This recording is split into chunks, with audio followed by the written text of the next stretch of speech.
Inihahandog ng Radyo Maria, Bringing Christ into Your Home, ang palatuntunang mistisismo, ang makadiyos na pag-aaral tungkol sa kaluluwa ng tao, ang tunay na buhay makadiyos.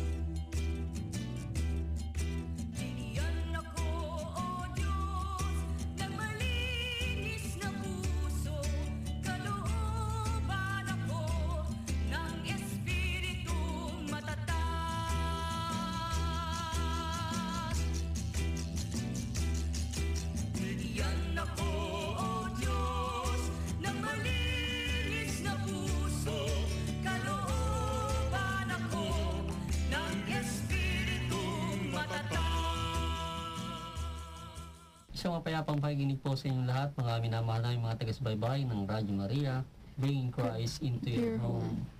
Sumayin pong lahat ng kapayapaan, Brother Ronnie Aclo po. Magandang gabi pong muli sa inyong lahat. Ako po si Sister Marjorie ng San Rafael. Good evening po sa inyong lahat. Angela May Aclo po ng Mabalacat. Muli ang pagbati na isang mabiyayang pakikinig sa inyong lahat, mga minamahal namin taga-subaybay ng Radyo Maria, Bringing Christ into Your Home. Ang himpilan ng ating mapagmahal na Inang Birheng Maria. Linggo na naman po ng gabi at kaya muli naming inaanyayahan na kami ay inyong samahan sa aming pagtatanghal ng ating programang ang mistisismo ng ating pananampalatayang Kristiyano-Katoliko, ang tunay na buhay makadiyos. Ito po ay isang pagbabalik tanaw sa Ebanghelyo at mga aral at turo ng ating Panginoong Jesucristo bilang pagsalamin at pag-uugnay sa ating mga karanasan sa pang-araw-araw nating buhay. Hangad po ng programa natin ito na makapaghatid sa inyong mga tagapakinig ng Radyo Maria ng mga kaunawaan tungkol sa ating lakas at kahinaan sa harap ng ating dakilang lumikha.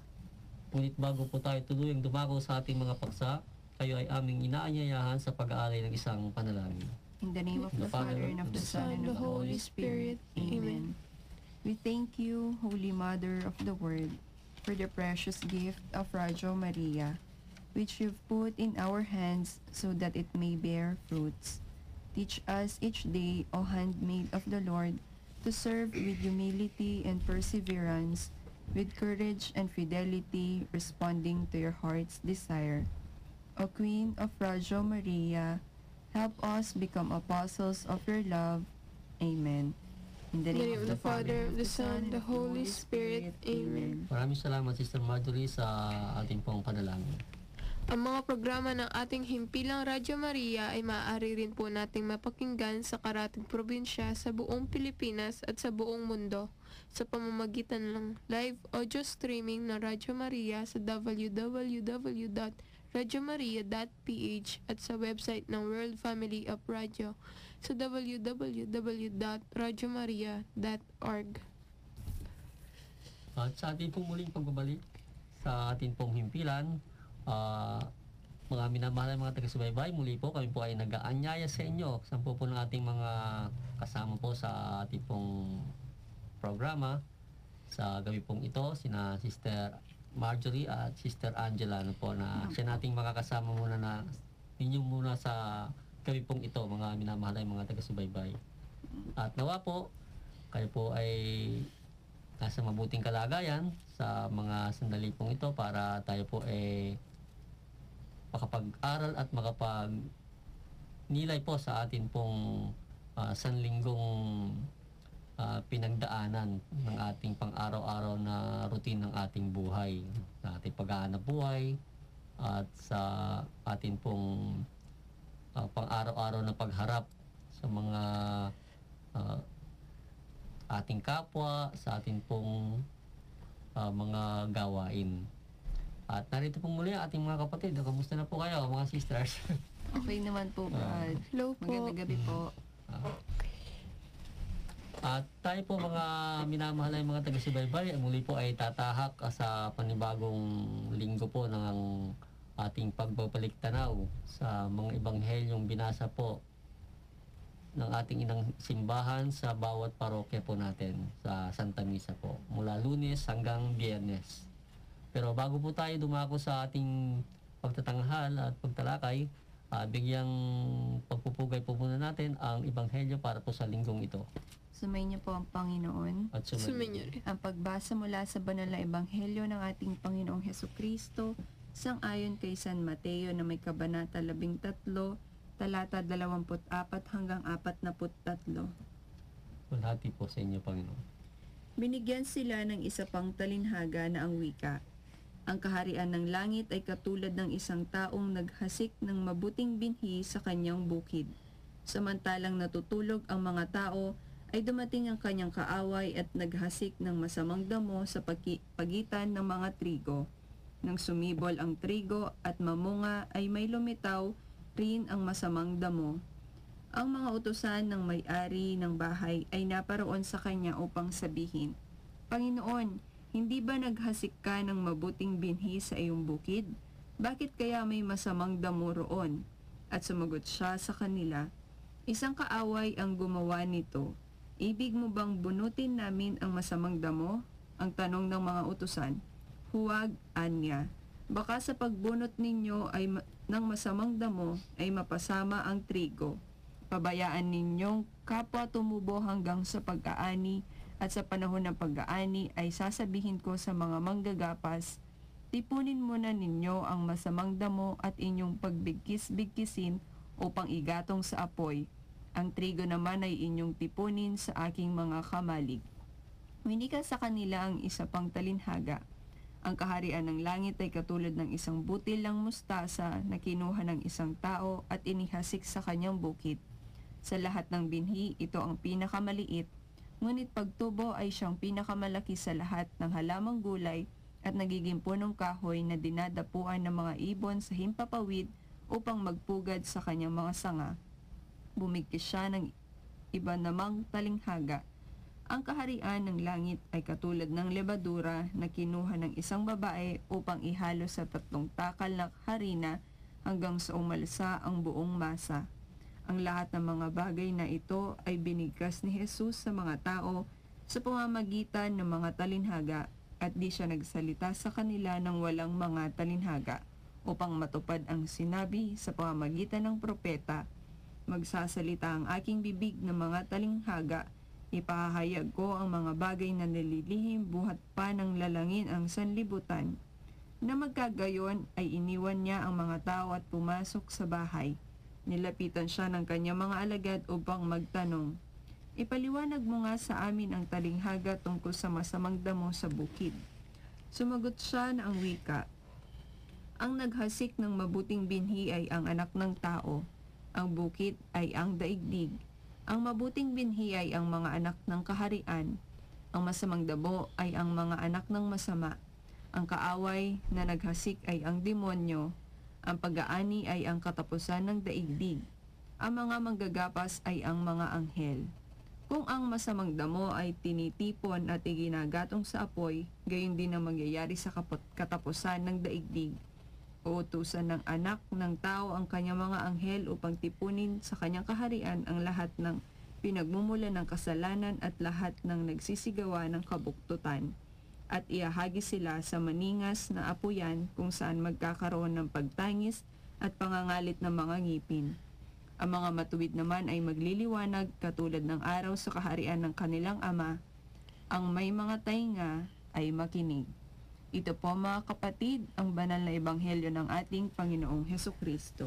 Purihin po kayo, Purihin O o Kristo. Kristo. Maraming salamat, Sister Marjorie, sa pagpupugay po ng ating ebanghelyo para po sa linggong ito, ikalabing-6 na linggo ng karaniwang panahon ng ating inang simbahan. At binabanggit nga po ang ebanghelyo ng paksa po ng ebanghelyo po natin, ang masamang damot ang mabuting binhi. Ano po? So, ang pinaka-buod lang po nito ng ating pong may share ano po, maging positibo po tayo. Kasi ang binabanggit lang po rito positive, negative ano po. Mamili na lang po tayo kung saan po tayo. Kaya be a positive person po, ano, mga minamahal na yung mga taga-subaybay. Para datnan man tayo ng Panginoon sa mga aspeto tayo, sa anumang oras, sa anumang paraan tayo datnan ng Panginoon, nasa positive po tayo. Yan po yung mensahe ng ating ebanghelyo. At dumako po tayo sa unang pagbasa po natin pong paksa sa ating pong tatalakay sa buong sanlinggo. July 17, Monday. Sumainyong lahat ang kapayapaan. At suminyo rin. Ang pagbasa sa banal na ebanghelyo ng ating Panginoong Hesukristo ayon kay San Mateo na may kabanata 10, talata 34 at kabanata 11, talata 1. Walhati po sa inyo po. Huwag ninyong isipin na naparito ako upang magdala ng kapayapaan sa lupa. Hindi ako naparito upang magdala ng kapayapaan kundi ng tabak. Sa katunayan, naparito ako upang papaglabanin ang anak na lalaki at ang kanyang ama, ang anak na babae at ang kanyang ina, at ang manugang na babae at ang kanyang biyanang babae. Sa gayon ay magiging kaaway ng tao ang kanyang kasambahay. Ang umiibig sa kanyang ama o ina nang higit pa sa akin ay hindi karapat-dapat sa akin. Ang umiibig sa anak na lalaki o babae nang higit pa sa akin ay hindi karapat-dapat sa akin. Ang hindi magdala ng kanyang krus at sumunod sa akin ay hindi karapat-dapat sa akin. Ang nag-iingat ng kanyang buhay ay mawawalan nito. Ang nawawalan naman ng kanyang buhay, alang-alang sa akin ay makatatagpo nito. Ang sino mang tumanggap sa inyo ay tumatanggap sa akin, at tumatanggap naman sa akin ay tumatanggap sa nagsugo sa akin. At tumanggap sa isang propeta, alang-alang sa kanyang pagkapropeta, ay tatanggap ng gantimpala ng propeta. At tumanggap ng isang banal na alang-alang sa kanyang kabanalan ay tatanggap ng gantimpala ng banal. O sino mang magpainom ng malamig na tubig sa isa sa mga maliit na ito, alang-alang sa kanyang pagiging alagad, tunay na sinasabi ko sa inyo, siya hindi mawawalan ng gantimpala. Matapos pangaralan ni Jesus ang kanyang 12 alagad, ay yumahon siya upang magturo at mangaral sa kanilang mga lungsod. Ito po mga kapatid, ang banal na ebanghelyo ng ating Panginoong Hesukristo. Purihin po kayo, O Kristo. Kaya Sister Marjorie mo. Ayun po. Nagbigay nga ng 3 requirements ang ating Panginoon para tayo daw po ay maging karapat-dapat po sa Kanya. So ang una po ay dapat number 1 po si Jesus sa atin. Na yun nga, sabi, kung mas minamahal daw natin yung magulang natin kaysa kay Jesus, hindi naman po sinabi doon na wag nating mahalin ang ating magulang. Kumbaga, unahin natin doon ang ating Panginoong Jesus bago ang ating magulang.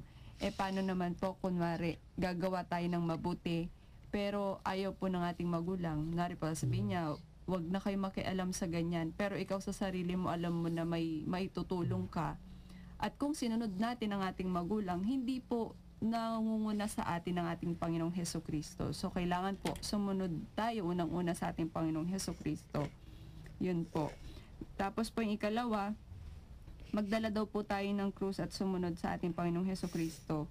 Hindi po krus na dinadala natin yung mga pagdurusa. Opo, mga pagdurusa yun. Pero ang sinasabi po dito ay krus ng pag-ibig. Yung pagsasakripisyo po natin para mabigyan natin ng liwanag at buhay po yung kapwa natin, yung pamilya natin, na i-set aside po natin yung para sa sarili nating kagustuhan para mas mapunan po natin yung pangangailangan ng mga mahal po natin sa buhay. Tapos yung pangatlo po naman is yung pag-ibig po sa kapwa, na kung ano, natanggapin daw po natin kung ano yung kapwa natin, kung ano man po ang katayuan nila sa buhay, dahil kapag tinatanggap natin sila, ang ating Panginoong Hesukristo po yung ating tinatanggap, lalo't higit sa Ama po na nagsugo po sa ating Panginoong Hesukristo. So na yun nga, sabi ka, sino mang nagbigay ng isang malamig na tubig, di po ba sabi, ay natatanggap po ng gantimpala. So yun po, bro. Opo.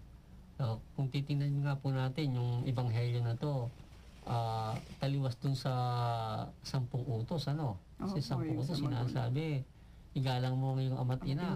Pero pagdating dito, sa panahon ng ating Panginoong Jesucristo, magkakaroon ng paglalaban. Conflict, Opo.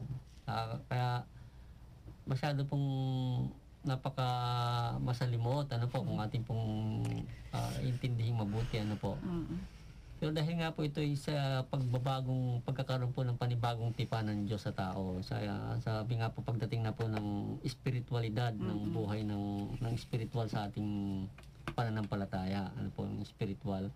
Kaya sa ating po kapanahunan, pari pong nangyayari po yan na yung pong ating mga mahal sa buhay, di po tayo nagkakaintindihan, ano po. Kasi kung tayo po kasi lumulugat talaga tayo dun sa pagsunod sa ating Panginoong Kristo, ano po, sabi nga po, paano ba tayo lumulugar sa pagiging tunay na Kristiyano, sa pagsunod sa ating Panginoong Kristo?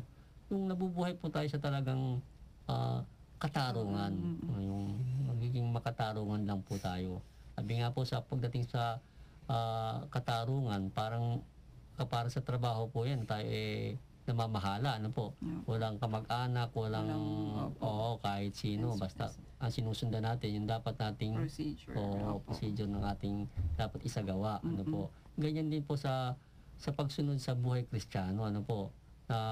Kung ating nga po talagang gaganapin yung buhay na ng pagsunod sa ating Panginoong Kristo, maaaring hindi rin po tayo, kumbaga maaaring magtampo po sa ating mga kamag-anak natin, no?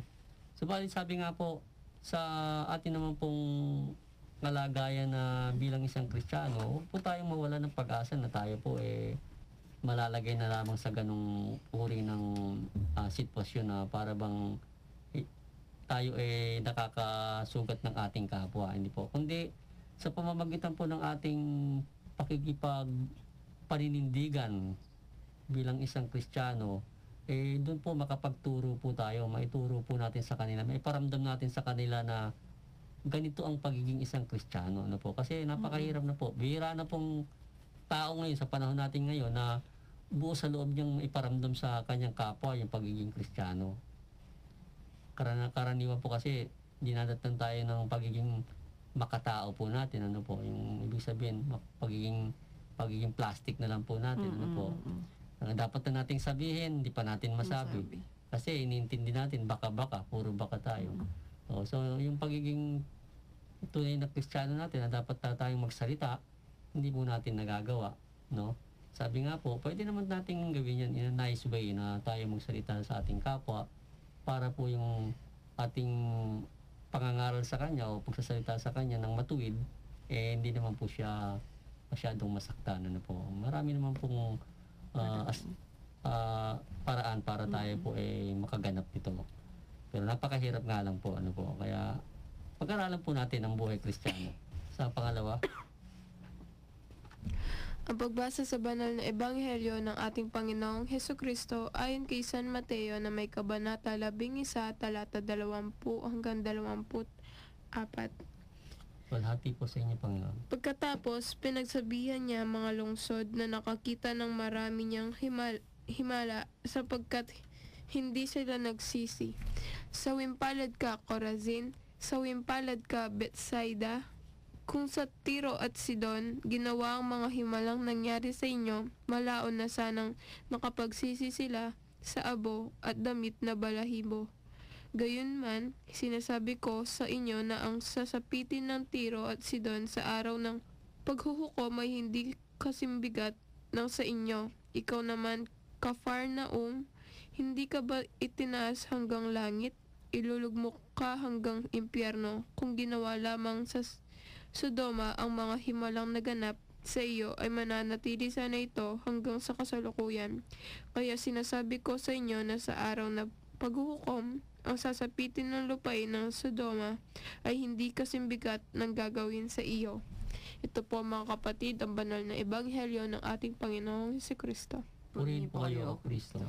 So ito po sa ebanghelyo pong ito, mga minamahal ng mga taga-subaybay, ano po, ay tinutukoy ng Panginoon yung mga lugar na kanya pong napuntahan at napagpakitaan po niya ng mga himala, ano po, na natiling mga matitigas pa rin ang mga puso. Ibig sabihin, wala pa rin yung pananampalataya.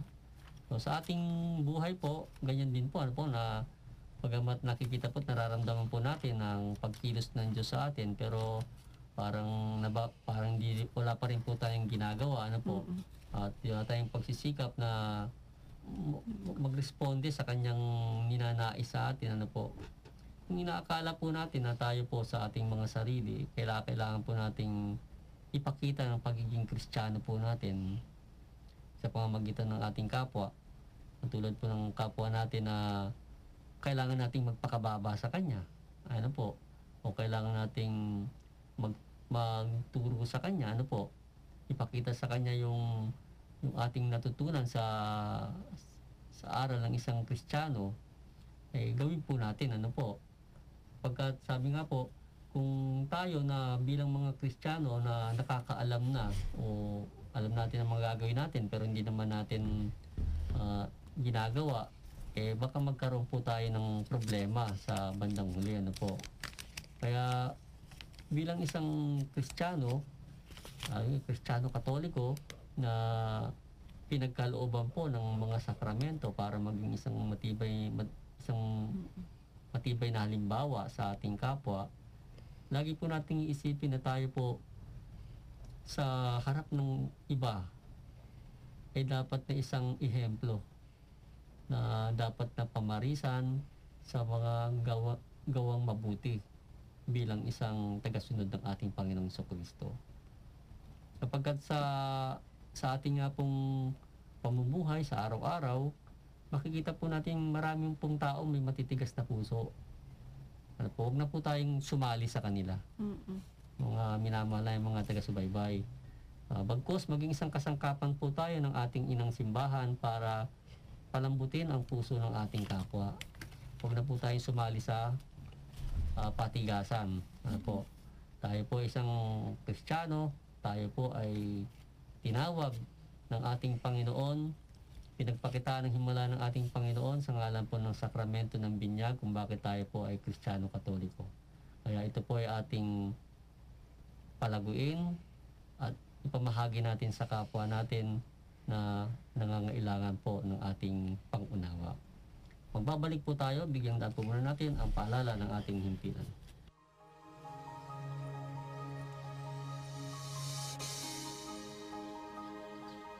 Ito po ang inyong lingkod, Florentino F. Sinense. Ang Radyo Maria ay gumagawa alinsunod sa voluntarismo upang maihatid sa tahanan ng marami ang ating Panginoong Hesukristo.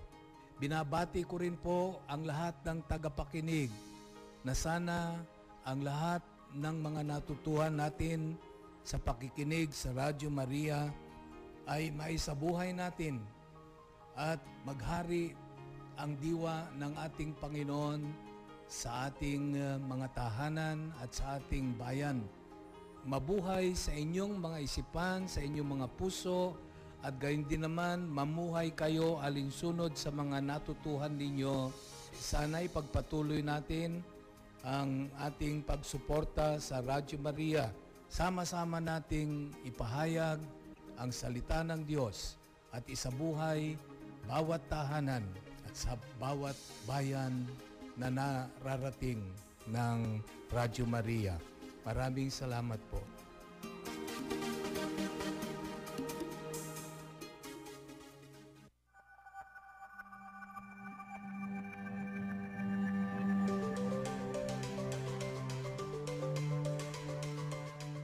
Kayo po ay inaanyayahan naming makiisa sa pagmimisyon ng Radyo Maria.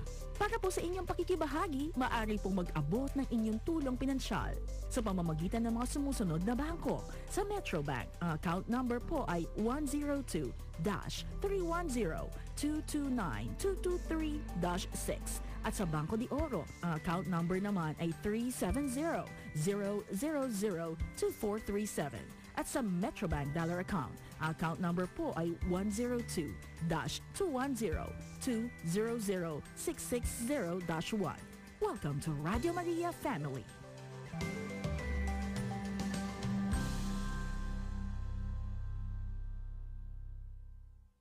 Nagbabalik po ang tunay na buhay maka-Diyos at kayo patuloy pa rin sumusubaybay sa himpilan ng ating mahal na ina, ang Radyo Maria, Bringing Christ into your home. Sa ating pong pagpapatuloy, dumako naman po tayo sa ikatlong pagbasa. Diba? Ang pagbasa sa banal na ebanghelyo ng ating Panginoong Heso Kristo ayon kay San Mateo na may kabanata 11 talata 25 hanggang 27. Luwalhati po sa inyo, Panginoon. Noong panahon iyon ay sinabi ni Jesus, "Pinupuri kita, Ama ko, Panginoon ng langit at lupa, sapagkat iyong inilihim ang mga bagay na ito sa mga pantas at matatalino, at ipinahayag mo sa maliliit. Oo, Ama, ganito nga ang iyong kinalulugdan. Ang lahat ng bagay ipinagkaloob sa akin ng aking Ama. Walang nakakikilala sa anak kundi ang Ama, at wala namang nakakikilala sa Ama kundi ang anak, at iyong ibig pagpahayagan ng anak." Ito po mga kapatid, ang banal na ebanghelyo ng ating Panginoong Heso Kristo. Purihin po kayo, O Kristo. Sa ebanghelyo pong ito, ang ating pong Panginoong Kristo ay nagbibigay ng papuri sa Ama. Kumbaga siya, nakikipag-usap din sa Ama sa pamamagitan ng panalangin. Bilang isang tao po na katulad din po natin na nabuhay rito sa ibabaw ng mundo, pinakita po ng Panginoon natin kung paano ang pakikipag-ugnayan sa Diyos. Ano ba? Sa pamamagitan nga po ng pakikipag-usap, pananalangin. Ano po? Ito isang uri ng pananalangin to eh.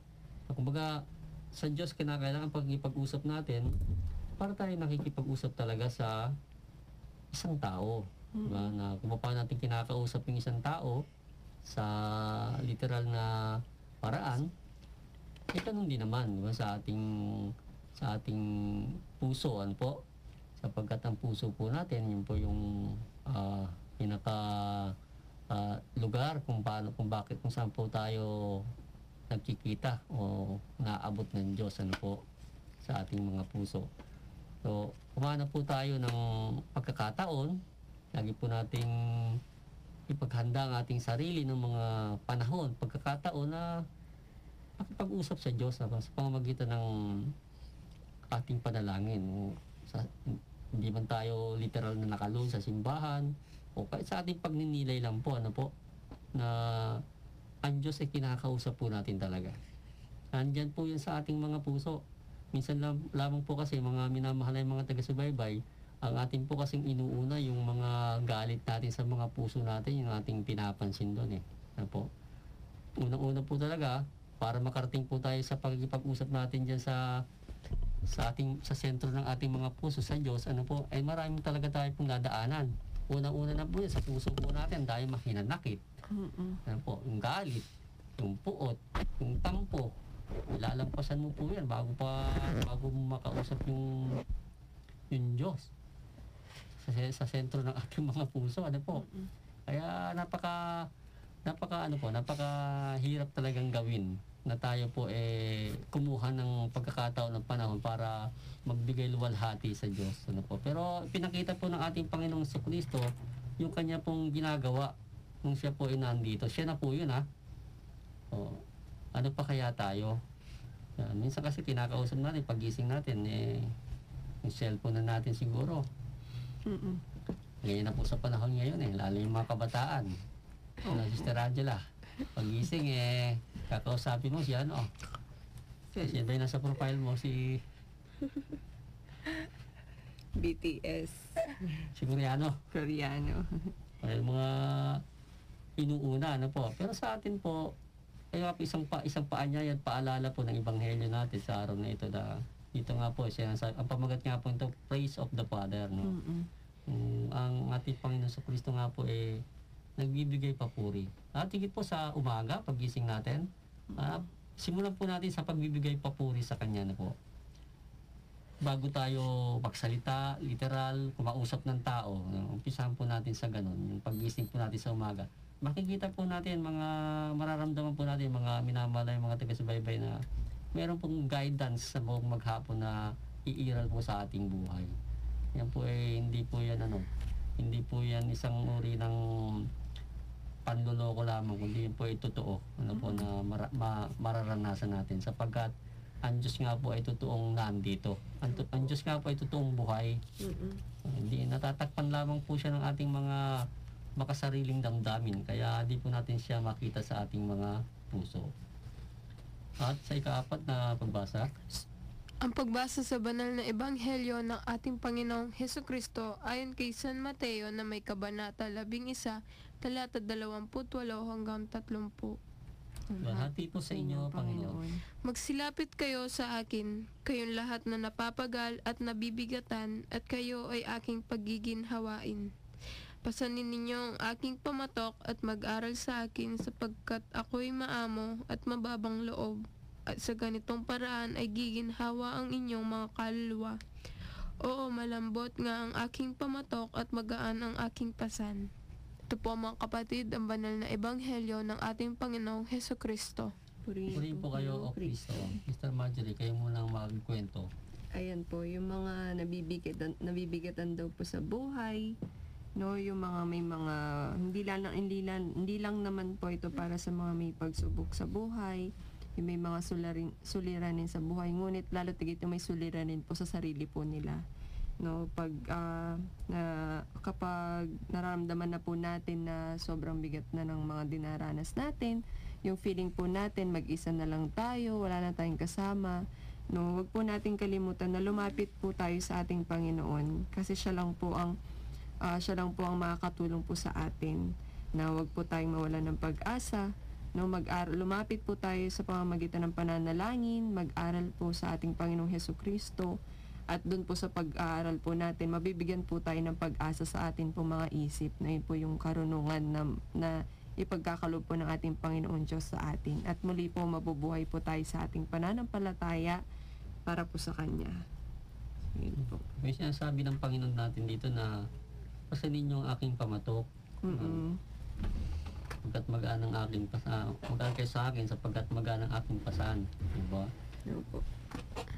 Ibig sabihin, ang ating pong lahat ng mga hirap, nararanasan, mga minamahal ng mga taga-subaybay, kung yan po kasi,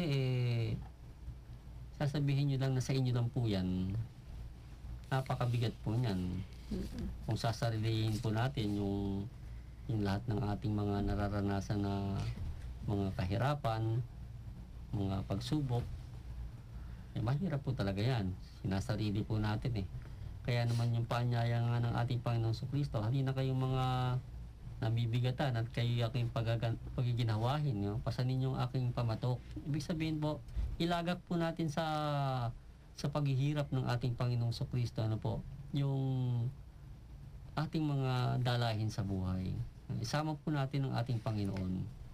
Paano po yung pamatok ng ating Panginoon? Yan po yung mga sabi nating power of understanding, yung lakas ng pag-unawa.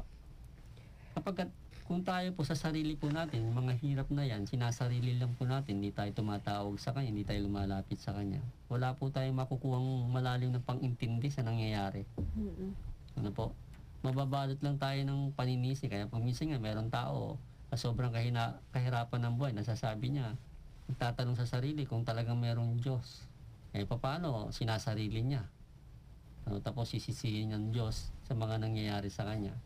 So, ang atin po, ganito, yung nararanasan nating buhay, magdasal tayo, kausapin natin ang ating Panginoon sa ating mga puso. Yung kasi, ang kasi natin, masyado tayo naiimposiblihan sa magagawa ng ating pakikipag-usap Masyado imposible po sa atin. Pero sabi nga po sa Diyos, wala namang imposible. Kung talagang tayo po sumasampalataya ng ating Panginoon Kristo, buhay, at naririnig niya tayo, nakikita niya tayo, naiintindihan niya tayo, siguro wala naman tayong dahilan para hindi po natin ilapit sa Kanya at kausapin siya tungkol sa mga nangyayari po sa atin. Kung sa tao nga po, nagagawa natin sa mga pangkaraniwan nating kaibigan. Siguro naman sa Diyos, o kaya sa ating Panginoong Kristo, bagamat hindi natin siya nakikita literal, nasa ating mga puso siya, pwede naman natin gawin na ang lahat ng bagay-bagay na ating nararanasan at saka hindi natin halos matanggap, pwede natin namang sabihin sa Kanya. Sapagkat nga po, paano bang gumagaan? Hindi mo po nawawala, gumagaan, sabi nga po, yung ating pasan. Yun nga po yung misteryo, yung hiwaga ng ating pakikipag-usap sa Kanya. kung paano gumagaan, kung bakit gumagaan, yan po yung misteryo. Kaya gawin po natin, mga minamahal ng mga taga-subaybay, na makipag-usap sa Kanya sa nararanasan nating mga kahirapan. Magpapatuloy po tayo, bigyang daan po muna natin ang paalala ng ating himpilan.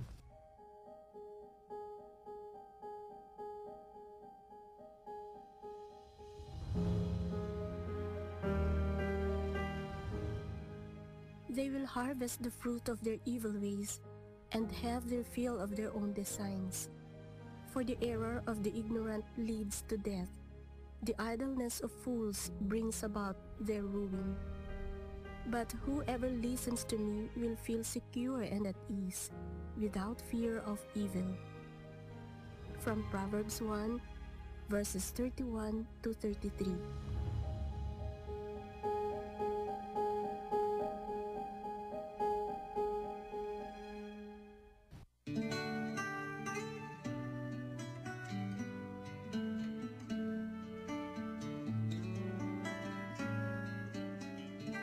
Ang buhay pananalangin ay isang mahalagang sangkap sa buhay Kristiyano. Huwag po nating kalimutang magdasal. Lagi po nating tandaan na ito ang ating pamamaraan upang makatagpot, makaisa natin ang ating Panginoon. Kaya nga naman, ang himpilan ng Radyo Maria ay laging nagdadala sa inyo ng pamamaraan upang tayo bilang isang simbahan ay makapagdasal ng sama-sama. Makiisa sa inyo pong pakikinig sa Radyo Maria sa mga panalangin ng Inang Simbahan. At nawa, ito rin ang magdulot sa atin ng paghuhubog upang tayo ay laging makapagdasal sa Diyos sa pamamagitan ng ating Panginoong Hesukristo at ng Espiritu Santo. Makiisa't samahan din po natin sa pananalangin ang mga banal, kasama ng mahal na ina at ng iba pang ating mga paboritong patron at patrona, upang sa kanilang pagdarasal ay lagi silang mamagitan para sa ating mga pangangailangan. Sa atin pong pananalangin ay alalahanin din po natin ang misyon ng himpilan ng Radyo Maria upang hubugin ang lahat ng mga tagapakinig sa buhay pananalangin, sa buhay pagdarasal, sa buhay pagsamba sa ating Panginoon. Ito po si Father Raymond S. Cruz, ang direktor ng Radyo Maria sa Pilipinas. Bumabati sa inyong lahat ng isang mapagpalang araw at maligayang pakikinig.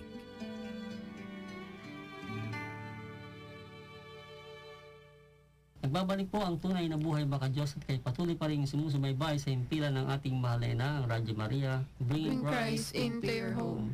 Sa ikalimang ebanghelyo ng San Linggo. Ang pagbasa sa banal na ebanghelyo ng ating Panginoong Hesukristo ayon kay San Mateo na may kabanata 12, talata 1 hanggang 8. Purihin Hati po sa inyo, Panginoon. Minsan, isang araw ng pamamahinga, sa paglalakad ni Jesus ay dumaan siya sa bukid ng trigo.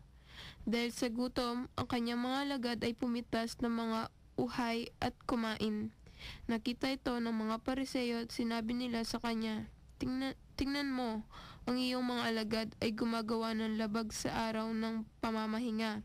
Ngunit sumagot siya sa kanila, Hindi ba ninyo nabasa ang ginawa ni David noong siya at ang kanyang mga kasama ay magutom? Kung paano siya pumasok sa bahay ng Diyos at kinain niya ang mga tinapay na handog na ipinagbabawal sa kanya at sa kanyang mga kasama, sapagkat ang mga ito ay nauukol lamang sa mga pari. Hindi ba ninyo nabasa sa batas na maaaring labagin ng mga pari sa templo ang pamamahinga sa araw ng pamamahinga nang hindi sila nagkakasala? Ngayon, sinasabi ko sa inyo na naririto ang isang lalong dakila pa kaysa templo. Kung nababatid lamang ninyo ang kahulugan ng pangusap na ito, habag ang ibig ko at hindi hain, ay hindi sana ninyo hinatulan ang mga walang sala, sapagkat ang anak ng tao ay Panginoon ng araw ng pamamahinga. Ito po mga kapatid, ang banal na ebanghelyo ng ating Panginoong Hesukristo. Purihin po kayo, O Kristo. Ito naman sa ebanghelyo pong ito, yung pong sabi nga po, ang araw po kasi ng Sabat sa panahon po ng mga Hudyo, ano po, ng ating Panginoon sa Kristo, ito po ay sagradong bagay, ano po, na kapag lumabag ka, talagang ang kaparusahan ay kamatayan. Kaya nakita ng mga Pariseo na ang mga apostol ay kumakain ng mga uhay ng trigo, ano po, na labag na gawin sa araw ng Sabat. Kaya tinanong nila Panginoon, bakit ganyan ang ginagawa ng mga apostol mo? Nabanggit naman ng Panginoon doon na bakit si David kumbaga sa kung talagang perfecto yung batas na yan, talagang sinusunod yan, bakit si David kumain ng tinapay sa templo o may pinagbabawal sa kanya? Hindi naman sila nagkasala, hindi naman sila pinarusahan.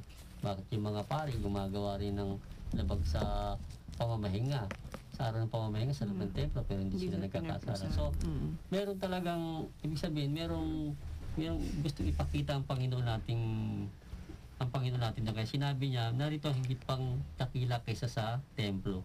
At dito nga, mga minamahal na yung mga taga-subaybay, yung nga po kasing panahon na panahon po ng tipan sa laman, ano po, ng panahon ni Moises, no? Kaya ang mga tao nung tumitingin sila ng mga kalinisan ayon sa laman. Kaya sinabi ng ating Panginoon sa Kristo, narito ang isa pang higit pa sa templo. Yun na nga po yung pagdating na po ng tipan ng ating Panginoon sa Kristo sa pamamagitan ng tipan sa Espiritu. Ano po? Tipan sa Espiritu. Kaya ang tinutukoy niyang templo doon, higit pa sa templo, ay yung konsyensya ng tao. Konsyensya po natin na sa ating pong buhay ngayon, mga minamahal na mga taga-subaybay, ang pinaka-templo po na hindi po natin kayang dumihan. Ano po? Kaya hindi natin dapat na dumihan. Ayan po yung templo ng ating Panginoong Jesucristo sa ating pagkatao. Ano po yan? Yung ating pong konsyensya. Na ang iniaalay dyan, hindi po hain, ano po, kundi habag. Ano po? Na tayo po sa ating mga sarili, ano po, magkaroon po ng habag sa kanino mang tao. Higit sa lahat sa ating pong sariling kaluluwa, ano po. Kaya ito pong panahon ng ating Panginoon sa Kristo, itinuturo po niya kung paano pong ang tao ay mabubuhay na sa pamamagitan ng pangkonsensyang pamumuhay at hindi sa pangpandamang pamumuhay. Kaya ito pong buhay Kristiyano po natin, no? Bilang tayo mga Kristiyano, nabubuhay po tayo doon sa salitang konsensya. Ano po? Kaya hindi po tayo basta-basta humuhusga sa ating kapwa. Dahil nga po, iniiwasan po natin na magkaroon po ng dungis yung ating mga konsyensya. At yan po yung higit pa sa templo na sinasabi ng ating Panginoon Jesucristo. Tayo po ay buhay na templo ng ating Panginoon Jesucristo. Kung kaya tayo po ay kinakailangang mabuhay ng may tinatawag na pagsunod at makatarungang pagtataglay ng kanyang mga utos. Yan po yung buhay maka-espiritu. Buhay espiritu po, ito po ay buhay na nilalabanan po natin ang mga udyok ng laman, ano po, siyang nagbibigay ng karumihan sa atin. At ito po ay patuloy po nating kinukuha sa pamamagitan po ng ating patuloy na pagtanggap ng katawan at dugo ng ating Panginoong Jesucristo sa anyo ng isang tinapay. Kaya magsimba po tayo lagi, mga minamahal na mga taga-subaybay. At tayo po napakahaba po sana ng ating mga talakayan. Balit kulang po ang ating oras, kaya kami po ay nagbibigay lamang ng mga pahapyaw na ating pong pagsasaluhan para po sa kaunawaan ng Ebanghelyo sa mga buong sanlinggo na ating pong mga tinatalakay. At kayo po ay aming inayahang muli sa susunod na linggo para po sa panibagong pagtalakay ng mga Ebanghelyo ng ating Panginoong Jesucristo. Inaanyayahan po namin kayo sa aming Facebook page. Paki-search lamang po Mysticismo, paki-like ito at inyo na po makikita ang aming mga paksa. Gayun din po sa youtube.com, paki-search lamang po MD De La Cruz at inyo na pong makikita ang aming mga paksa. At kung gusto nyo din pong mag-share sa aming pong program, ay mag-text lamang po kayo sa 0910-8191-692. At inaanyayahan din po namin kayo na patuloy pong makiisa at tumulong sa Marathon 2017 at patuloy po na makinig sa susunod na programa dito pa rin po sa himpilan ng mahal na ina, ang Radyo Maria. Marami pong salamat. At sa atin pong patuloy na pagpapasalamat sa lahat ng mga tumutulong po at sumusuporta sa himpilan po ng Radyo Maria. Maraming salamat po sa inyong lahat. At sa mga nakikinig po sa atin, maraming salamat po sa inyong pagsuporta, sa inyong pong pakikinig. Isa na pong suporta yan. At nawa po, may palaganap din po ninyo ang mga aral at turo ng himpilang Radyo Maria sa iba pang panig ng daigdig. At kayo, wala na pong papatiin. Ayun. Binabati po namin si Brother Dave ng Makati. Happy listening po. Kay Sister Merly po at Sister Edith. Thank you po. Binabati din po namin si Sister Jenny ng Mabalacat po. At sa kabuuan po ng ating programang Mistisismo, ang tunay na buhay maka-Diyos, kami po ay nagpapasalamat at pansamantalang nagpapaalam sa inyong pakikinig dito po sa himpilan ng ating mahal na ina, ang Radyo Maria, Bring Christ into your home. Sumayin niyo po lahat ang kapayapaan. At sumayin niyo rin